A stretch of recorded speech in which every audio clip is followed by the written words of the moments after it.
우리 준영이 아직 살아있어요. 창고문은 안 잠겼어요. 사람들이 말하더군요. 치매 걸리면 같은 말만 반복한다고. 하지만 그 말 가끔은 다시는 잊고 싶지 않은 진실을 꼭 붙들고 있는 유일한 문장일 수도 있어요. 저는 말순입니다. 올해로 76이 되었죠.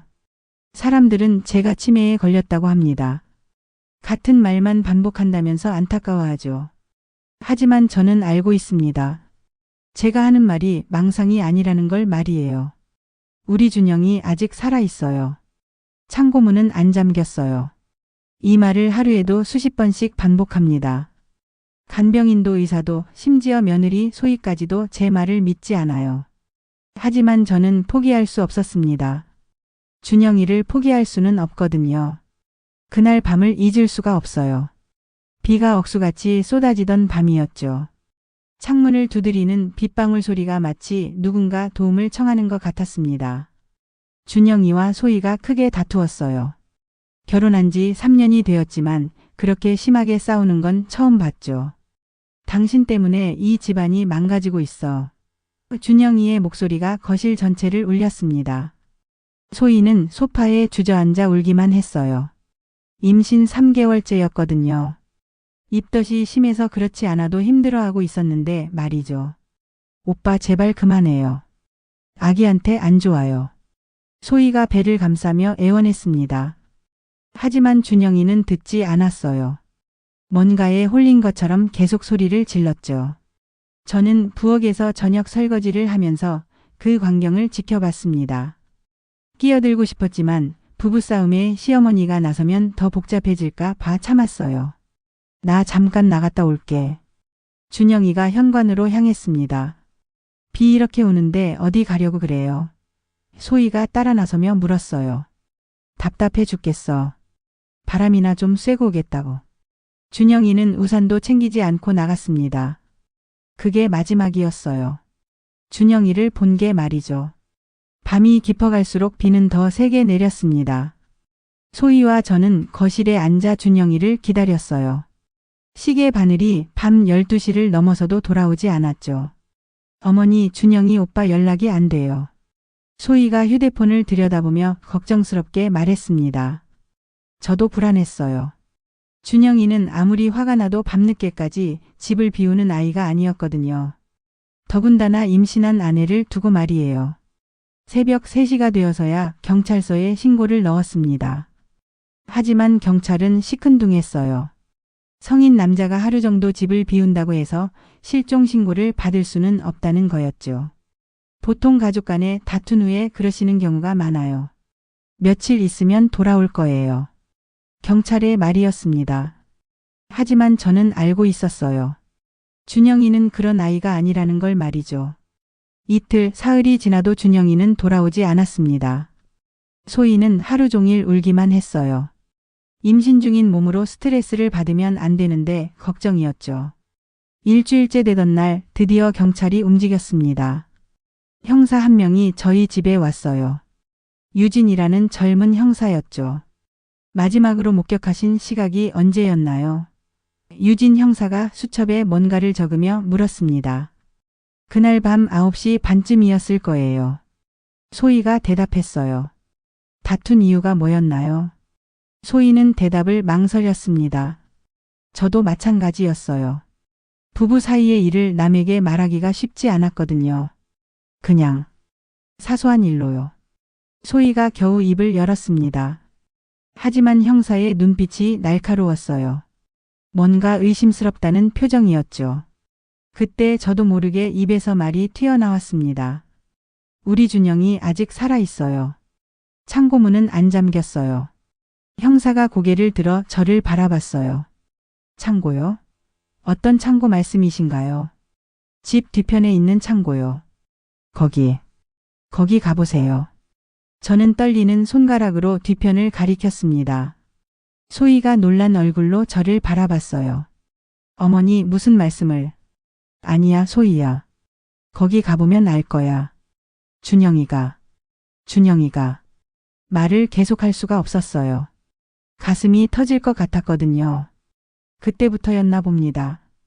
사람들이 제가 이상하다고 생각하기 시작한 게 말이죠. 한 달이 지났습니다.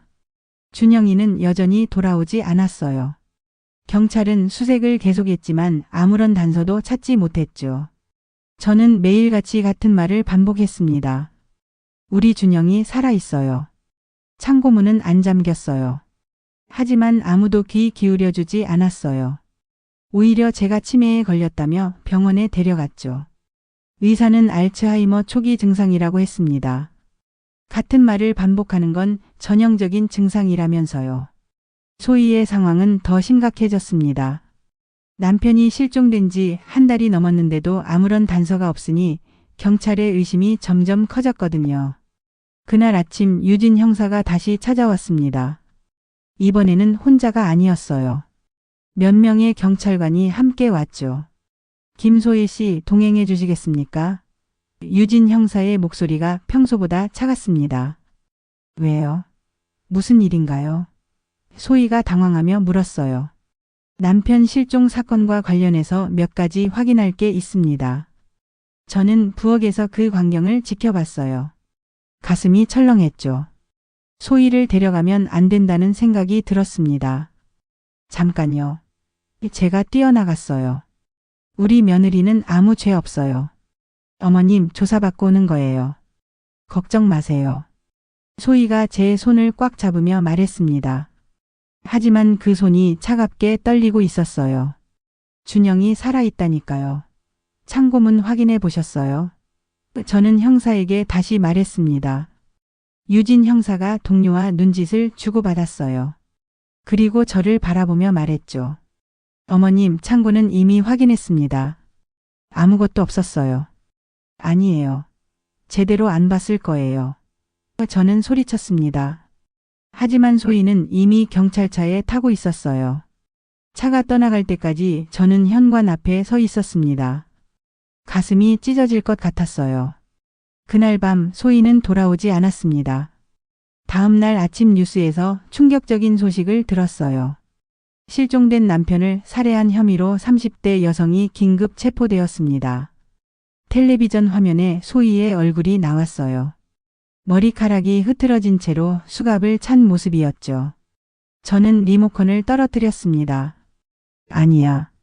우리 소희가. 목소리가 나오지 않았어요. 뉴스는 계속 이어졌습니다. 부부간의 잦은 다툼, 경제적 문제, 임신, 스트레스 등이 동기로 추정된다는 내용이었어요. 하지만 정작 중요한 건 시체가 발견되지 않았다는 거였죠. 시체도 없이 어떻게 살인 혐의로 체포할 수 있는 건가요? 저는 이해할 수 없었습니다. 준영이는 분명히 살아있는데 말이에요. 며칠 후 소희의 국선 변호사가 저를 찾아왔어요. 젊은 여자 변호사였는데 이름이 혜진이었습니다. 어머님, 소희 씨를 도우려면 정확한 증언이 필요해요. 혜진 변호사가 말했습니다. 우리 며느리는 죄 없어요. 저는 단호하게 말했습니다. 그날 밤 상황을 자세히 말씀해 주세요. 저는 그날 밤에 있었던 일을 차근차근 설명했어요.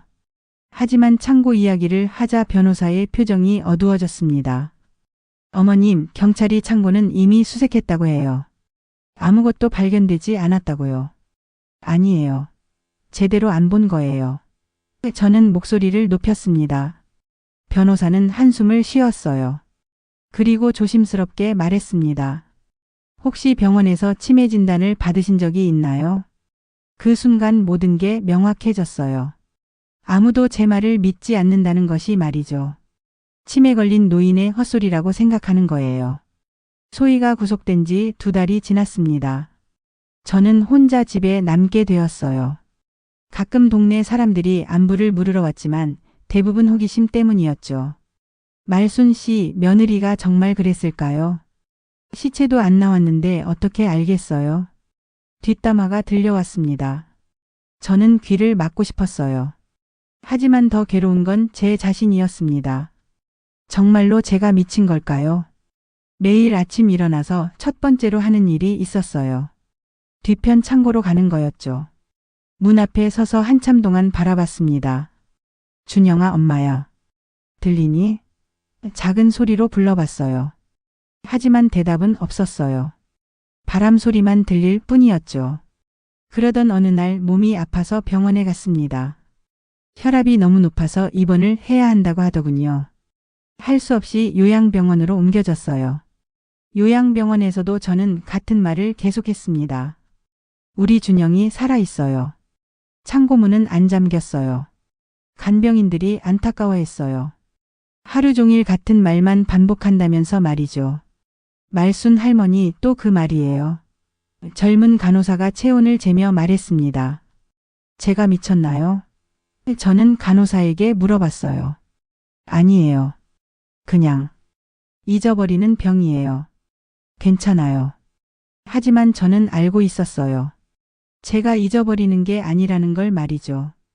오히려 너무 생생하게 기억하고 있었거든요. 그날 밤 준영이가 나가기 전에 한 말을 말이에요. 사실 준영이는 그냥 나간 게 아니었어요. 나가기 전에 부엌으로 저를 찾아왔거든요. 소희는 화장실에 가 있을 때였죠. 엄마. 준영이가 제 어깨에 손을 올렸습니다. 왜? 무슨 일이야? 저는 설거지를 멈추고 돌아봤어요. 혹시 제게 무슨 일이 생기면 소희 좀 지켜주세요. 준영이의 목소리가 떨렸습니다. 무슨 소리야? 무슨 일이 생긴다는 거야?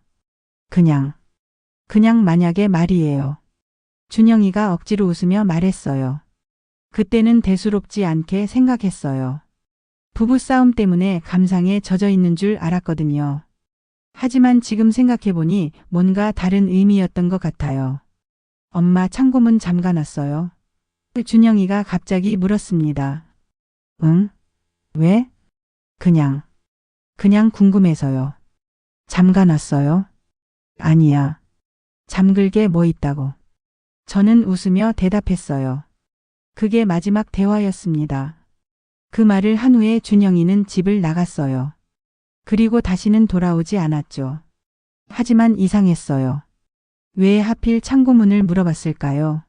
그리고 소희를 지켜달라고 했을까요? 마치 무슨 일이 일어날 걸 알고 있었던 것처럼 말이에요. 요양병원에서 보내는 나날들이 길어졌습니다. 하루하루가 똑같았어요. 아침에 일어나서 약 먹고 점심 먹고 낮잠 자고 저녁 먹고 잠들기. 그 사이사이에 계속 같은 말을 반복했죠. 우리 준영이 살아있어요. 창고문은 안 잠겼어요. 어느 날은 룸메이트 할머니가 짜증을 냈어요. 아이고 또 그 소리야. 하루 종일 똑같은 말만 하지 말고 좀 조용히 해. 미안했어요. 하지만 멈출 수가 없었습니다. 그 말을 하지 않으면 준영이가 정말로 사라져 버릴 것 같았거든요. 유진 형사가 요양병원을 찾아왔습니다. 소희의 재판을 앞두고 마지막으로 확인할 게 있다고 했어요. 저는 그를 만나게 되어 반가웠습니다. 드디어 제 말을 들어줄 사람이 생긴 것 같았거든요. 어머님 안녕하세요. 유진 형사가 의자에 앉으며 인사했습니다. 형사님, 우리 며느리 언제 나와요? 저는 바로 물어봤어요. 그게 증거가 부족해서 고민입니다. 유진 형사가 난처한 표정을 지었어요. 증거요? 우리 준영이 살아있는데 무슨 증거가 필요해요? 어머님, 김준영 씨는 실종된 지 벌써 반년이 넘었습니다. 생존 가능성이 아니에요. 저는 그의 말을 끊었습니다. 살아있어요. 제가 알아요. 유진 형사가 한숨을 쉬었어요. 그리고 수첩을 꺼내더군요. 그럼 다시 한번 들어보겠습니다. 그날 밤에 있었던 일을 말씀해 주세요.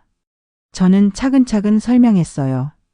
준영이와 소희가 다툰 것, 준영이가 집을 나간 것, 그리고 창고문에 대한 이야기까지 말이죠. 창고문이 열려 있었다고 하셨죠? 네, 잠그지 않았어요. 하지만 저희가 확인했을 때는 아무것도 없었습니다. 제대로 안 봤을 거예요. 저는 고개를 저었어요.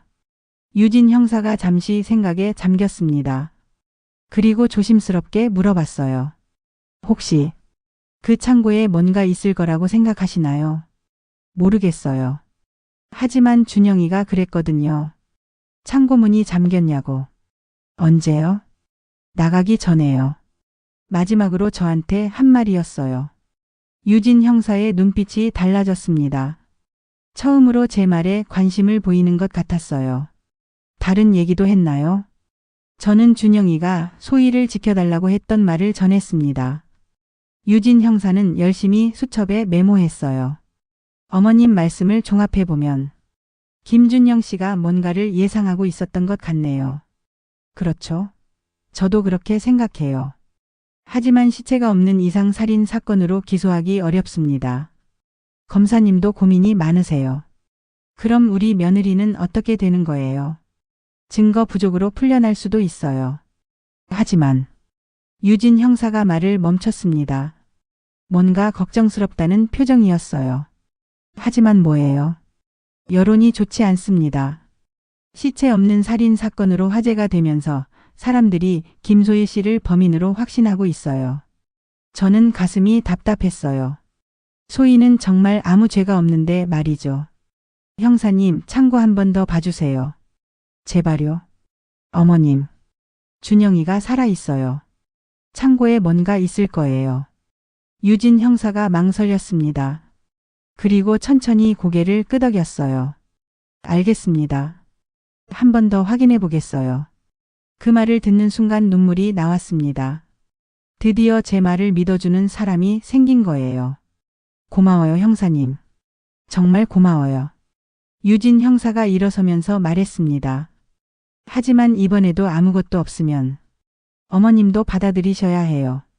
저는 고개를 끄덕였어요. 하지만 마음속으로는 확신했습니다.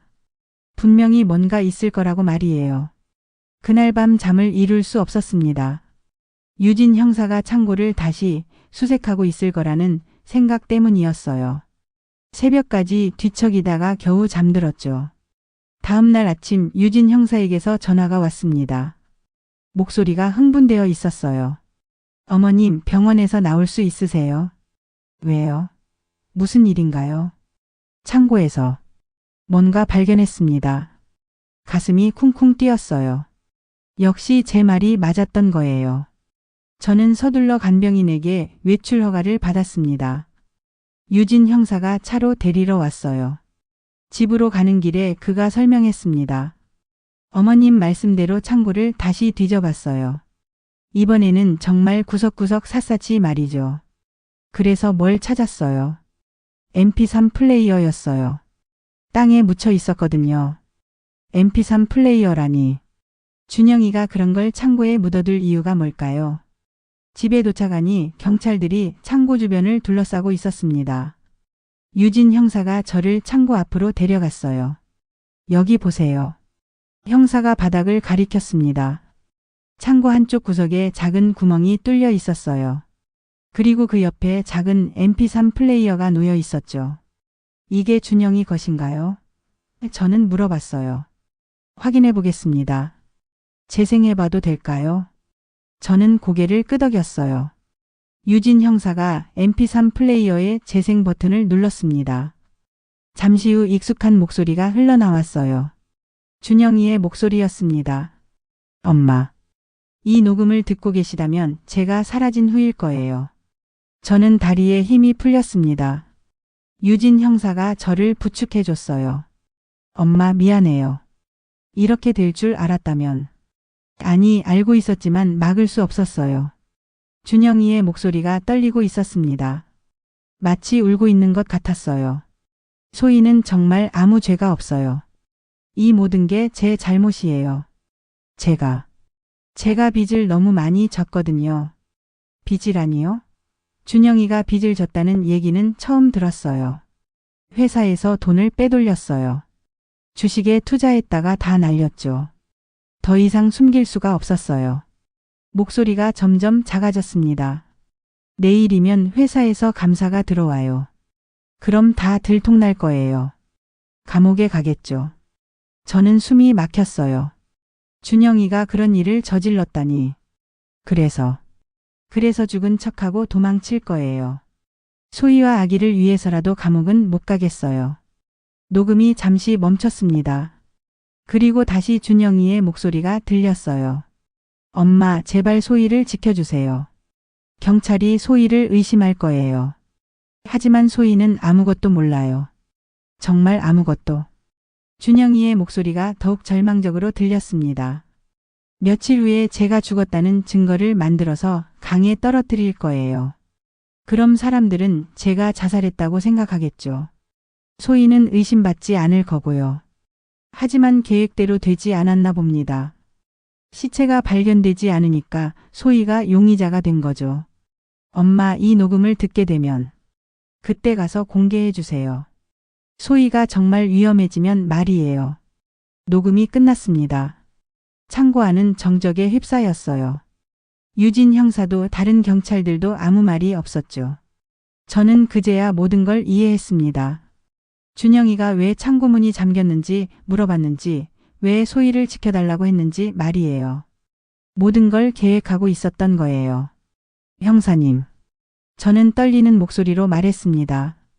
우리 며느리는 정말 아무 죄가 없어요. 알겠습니다, 어머님. 이 녹음을 증거로 제출하겠어요.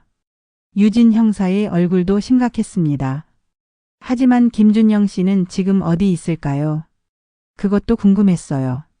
준영이는 정말 살아있는 걸까요? 아니면 계획이 틀어져서 정말로 죽은 걸까요? 찾아야 해요. 저는 간절히 말했습니다. 준영이를 찾아야 해요. 며칠 후 이 녹음 파일이 언론에 공개되었습니다. 세상이 뒤집혔어요. 소희를 범인으로 확신했던 사람들이 당황했죠. 하지만 여전히 의문은 남았습니다. 준영이는 대체 어디 있는 걸까요? 소희의 재판이 시작되었습니다. 저는 증인으로 법정에 서게 되었어요. 가슴이 떨렸지만 우리 며느리를 위해서라면 무엇이든 할 수 있었습니다. 증인은 피고인과 어떤 관계입니까? 판사가 물었습니다. 며느리입니다. 저는 또렷하게 대답했어요. 그날 밤 상황에 대해 증언해 주시기 바랍니다. 저는 천천히 말했습니다. 준영이와 소희가 다퉜던 것, 준영이가 집을 나간 것, 그리고 그 전에 저와 나눈 마지막 대화까지 말이에요. 피고인이 범행을 저질렀다고 생각하십니까? 검사가 날카롭게 물었습니다. 절대 아닙니다. 저는 단호하게 대답했어요. 우리 며느리는 그런 아이가 아니에요. 하지만 증인께서는 치매 진단을 받으신 것으로 알고 있습니다. 기억이 정확하다고 확신하십니까?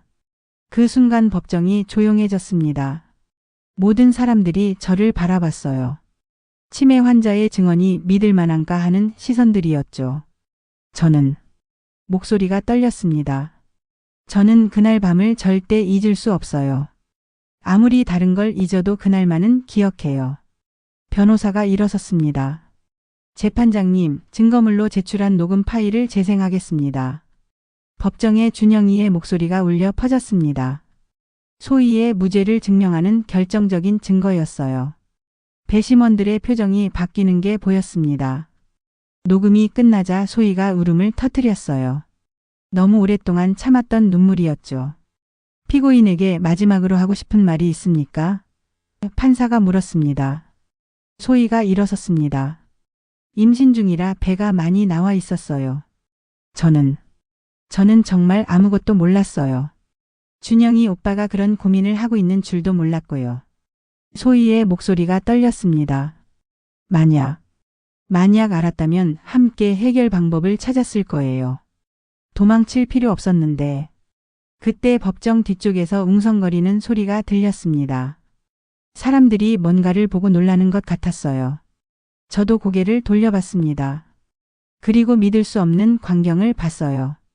법정 문이 열리면서 한 남자가 들어오고 있었거든요.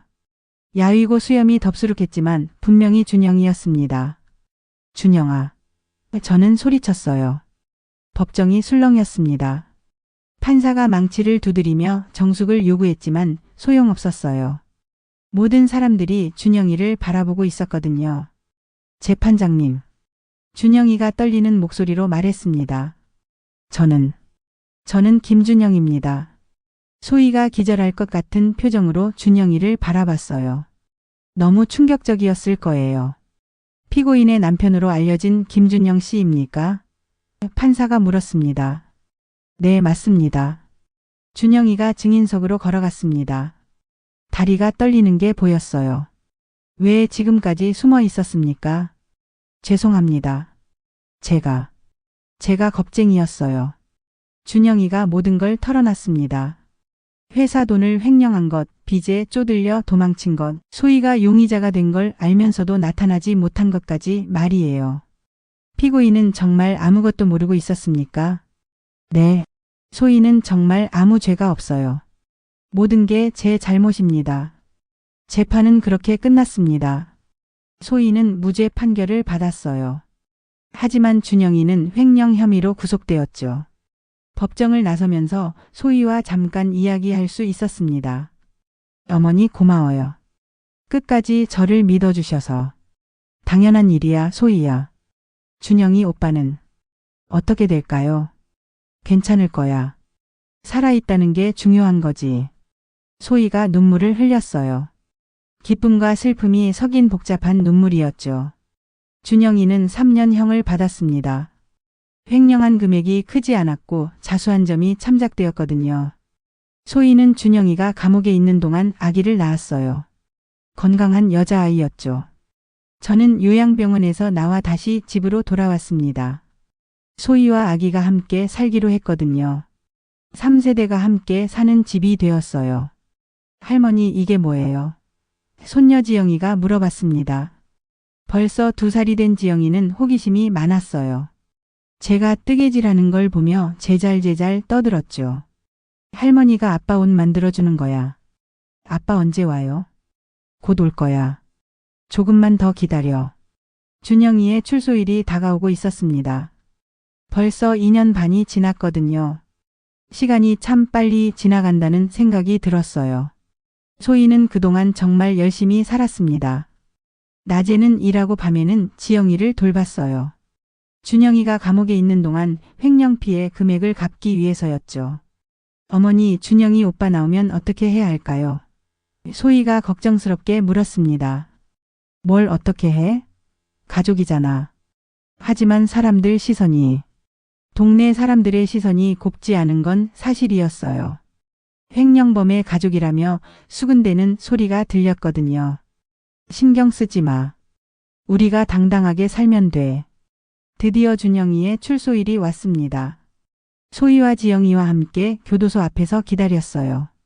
가슴이 두근두근했습니다. 저기 아빠다.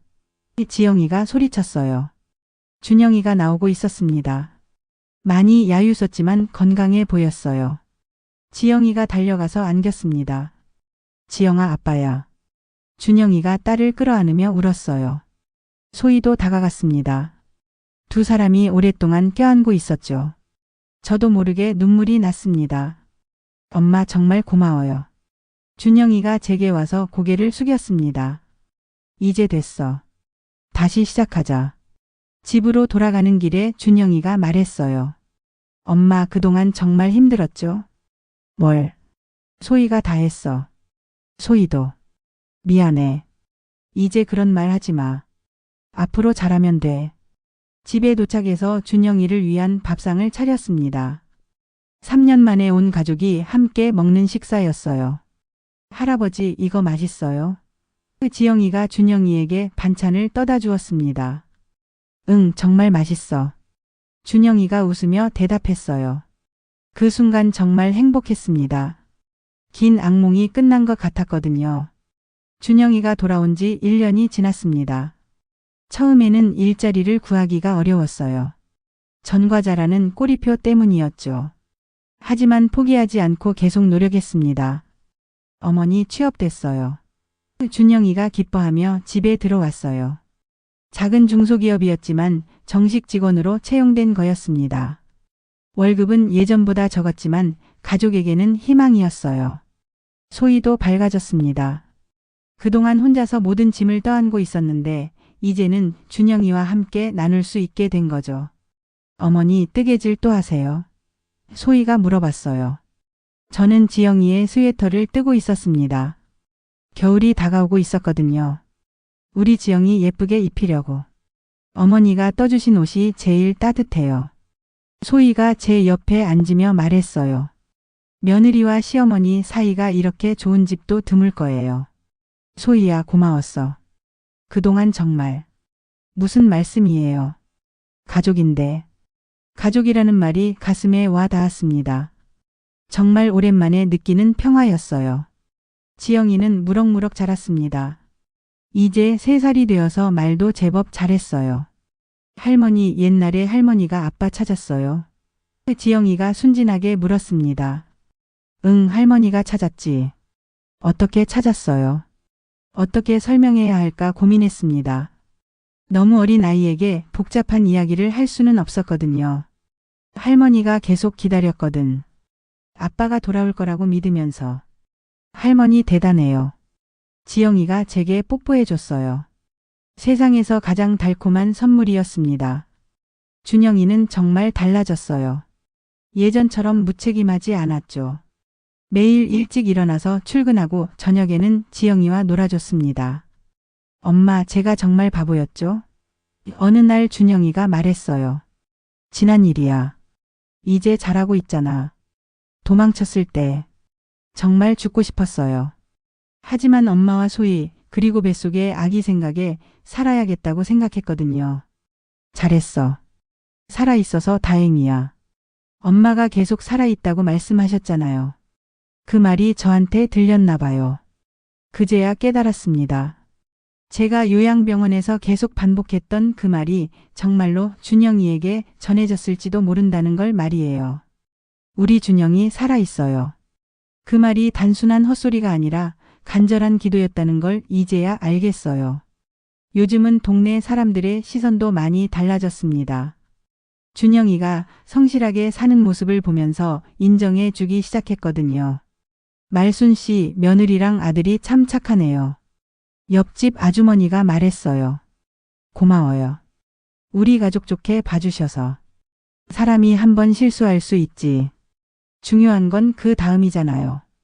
정말 고마운 말이었습니다. 어제는 준영이가 특별한 제안을 했어요. 엄마 이사 갈까요? 왜? 여기가 좋은데. 새로운 곳에서 새 출발하고 싶어요. 엄마도 소희도 지영이도 더 좋은 환경에서 살았으면 좋겠거든요. 생각해보니 나쁘지 않은 생각이었어요. 이 집에는 너무 많은 기억이 있었거든요. 좋아. 가족이 함께라면 어디든 괜찮아. 지금도 가끔 사람들이 물어봅니다. 정말 치매에 걸렸었냐고 말이에요. 저는 웃으며 대답해요. 잊어버리는 병이었지만 가장 중요한 건 잊지 않았어요. 가장 중요한 것은 사랑이었습니다. 가족에 대한 사랑, 그리고 포기하지 않는 믿음이었어요. 오늘도 저는 뜨개질을 합니다. 이번에는 준영이의 스웨터를 뜨고 있어요. 차가운 겨울이 와도 따뜻하게 지낼 수 있도록 말이죠. 할머니 뭐해요? 지영이가 제 무릎에 앉으며 물어봤어요. 아빠 옷 만들어주고 있어. 저도 도와줄게요. 지영이가 실 끝을 잡아줬습니다. 이렇게 3세대가 함께하는 일상이 얼마나 소중한지 모르겠어요. 사람들은 저에게 물어봅니다. 어떻게 포기하지 않고 끝까지 믿을 수 있었냐고 말이에요. 그럼 저는 이렇게 대답합니다. 사랑하는 사람을 포기할 수는 없거든요. 설령 모든 걸 잊어버린다 해도 사랑만은 기억 속에 남아 있어요. 그게 바로 어머니의 마음입니다. 그리고 그 마음이 기적을 만들어낸 거예요. 우리 준영이 살아있어요. 그 말이 정말로 현실이 되었습니다. 이제는 그 말을 하지 않아도 돼요. 준영이가 바로 여기 제 곁에 있으니까요. 매일 아침 일어나서 가족들의 얼굴을 보는 게 가장 큰 행복입니다. 소희가 아침 준비를 하는 모습, 준영이가 출근 준비를 하는 모습, 지영이가 제잘제잘 떠드는 모습까지 모든 게 소중해요. 어머니, 오늘 날씨 좋네요. 소희가 창문을 열며 말했어요. 정말 화창한 가을 날이었습니다. 하늘이 높고 팔에서 마음이 상쾌해졌어요. 지영아, 할머니랑 산책할까? 좋아요. 할머니랑 손잡고 갈래요. 지영이와 함께 동네를 한 바퀴 돌았습니다. 단풍이 아름답게 물들어 있었어요. 계절이 바뀌어도 가족의 사랑은 변하지 않는다는 생각이 들었습니다. 이제 저는 알고 있어요. 때로는 같은 말을 반복하는 것도 의미가 있다는 걸 말이죠. 그 말 속에 진실이 담겨 있다면 언젠가는 누군가 들어줄 거라는 것을요. 그리고 포기하지 않는 사랑이 얼마나 강한 힘을 가지고 있는지도 깨달았습니다. 모든 기억이 사라져도 사랑의 문장은 마음에 남아있더군요. 지금 이 순간이 가장 행복합니다. 가족이 모두 건강하고 함께 있을 수 있어서 말이에요. 어떤 시련이 와도 우리는 이겨낼 수 있을 거예요. 서로를 사랑하고 믿는 한 말이죠. 오늘 밤에도 저는 고요히 잠들 것입니다. 더 이상 같은 말을 반복하지 않아도 돼요. 우리 준영이는 정말로 살아있고 우리 곁에 있으니까요. 그리고 창고문도 이제 잠겨 있어도 괜찮아요. 더 이상 숨길 비밀이 없으니까 말이에요. 모든 이야기에는 끝이 있습니다. 하지만 가족의 사랑 이야기는 계속됩니다. 지영이가 자라서 어른이 되어도 손자 손녀가 생겨도 이 사랑은 대를 이어 전해질 거예요. 그게 바로 가족이라는 이름으로 맺어진 인연의 힘입니다. 세상 어떤 시련도 이 사랑을 끊을 수는 없어요.